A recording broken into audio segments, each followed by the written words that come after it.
काले काले ए काले गुल्ल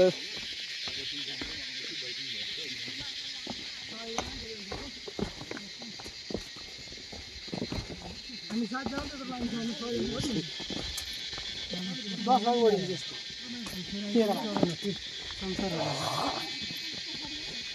उन लोग तो भेटा नहीं बेबी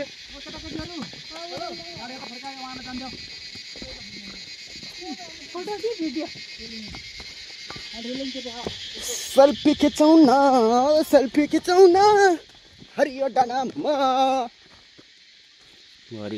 गुल्लो यस्तो हुँदो रहेछ यार